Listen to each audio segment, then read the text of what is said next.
So we've ended the war.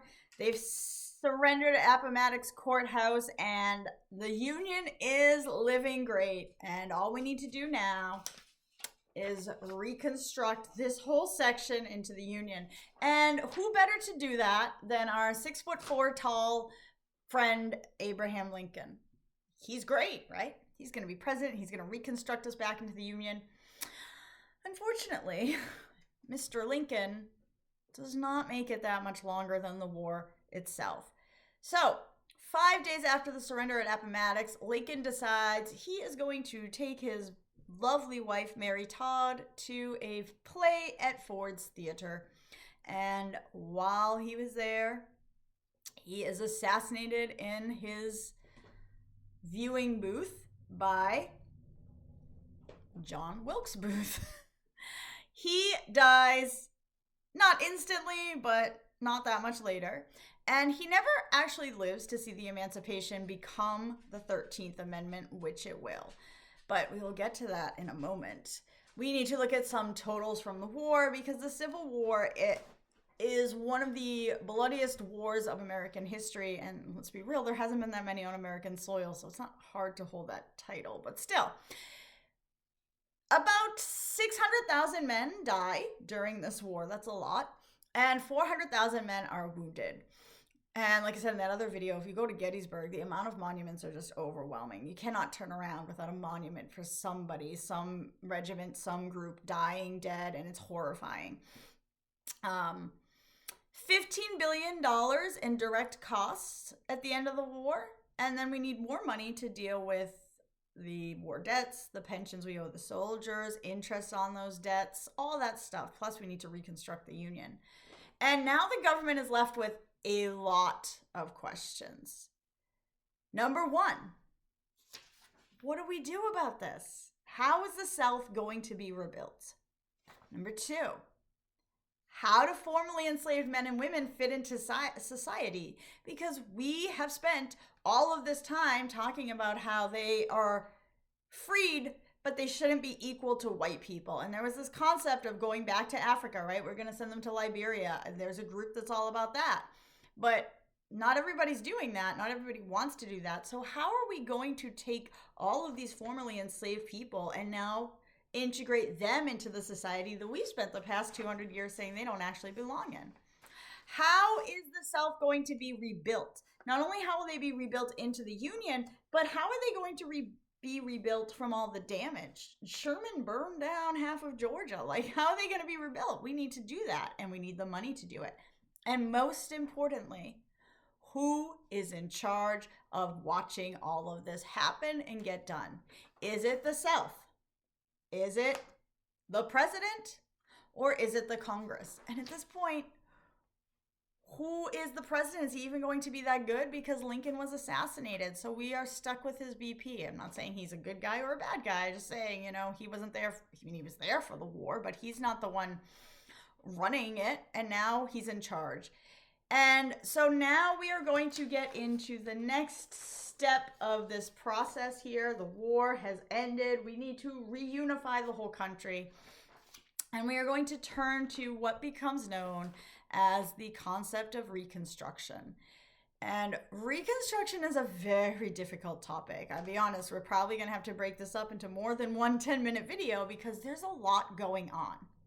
And we have to start with the original idea of Congressional Reconstruction, okay? And that starts with Lincoln before he dies.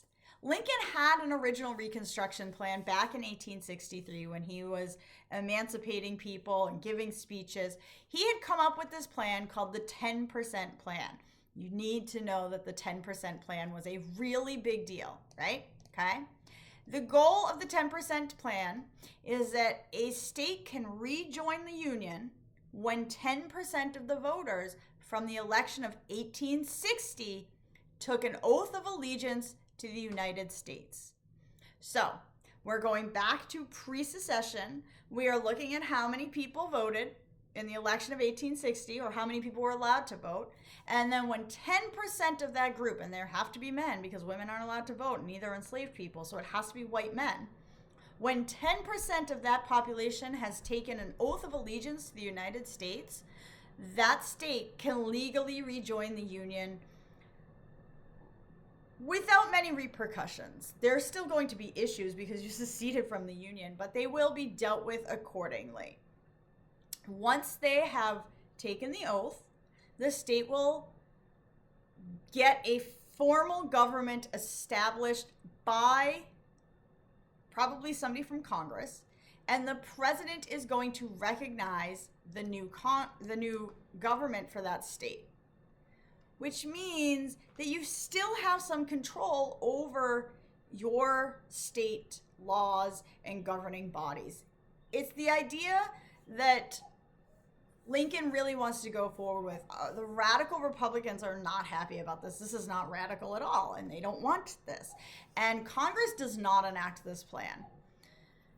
A lot of their reasoning is that 10% is not enough. And if we just get 10% to take this oath, that the aristocracy will just come back and take over, and we'll still have the same problem. We need a guarantee that things will be different. And so in 1864, a new proposal is put out there, the Wade-Davis bill. This takes the idea of the 10% plan, but it's going to make it a lot more aggressive. Instead of 10% under the Wade-Davis bill, 50% of the voters had to take an oath of allegiance to be readmitted. This one does pass through Congress, and then Lincoln uses the power of the pocket veto to deny this bill. So the president always has the ability to veto something, and Lincoln uses that for this. He's not allowing this through. He thinks it's too dramatic, right? 50%, you're never going to get there. There's got to be something in between 10% and 50%, but apparently we just go all or nothing here. So Lincoln denies the Wade-Davis bill, and the Congress and the Republicans had denied the 10% plan. So by 1864, there isn't really a solid idea. But Lincoln does accept the idea that black people, or black men, can have voting rights under limited conditions. He's willing to agree that black men might be able to vote. Maybe they have enough brain power to vote. So when the war ends, and Andrew Johnson has taken control of the presidency because Lincoln is dead, he is going to change things around. Johnson does not believe in black voting rights. He does not support black voting rights. He also doesn't support the 10% plan or the 50% plan. He comes up with a whole different plan, but he's the president now. So the plan under Johnson, we are going to disenfranchise leading Confederates and those with over $20,000 in taxable property. That means any Confederate any man who led the Confederacy, worked in the military, was a high-ranking official, does not have the right to vote anymore. And any man who has $20,000 or more in taxable property will not be allowed to exercise their right to vote. However, if you feel like this is not fair, you are allowed to petition Johnson directly for a pardon to go around these requirements. I don't know if anybody actually does. The other part of his plan is that they are going to set up special state conventions. And the state conventions are going to go into the southern states, and they are going to repeal all the ordinances of secession. They're taking all that back. They're taking it away. They're saying this isn't real anymore. It doesn't happen anymore. They are going to repudiate the Confederate debts and ratify the 13th Amendment. And this is the basis of the beginning of Congressional Reconstruction. There is no 10%. There's no 50%. We've just taken certain rights away from certain people. The problem is, there's a lot of problems, but with the passage of the 13th Amendment, all of those formerly enslaved people are freed. But it also overrides the 3/5 compromise, finally, right?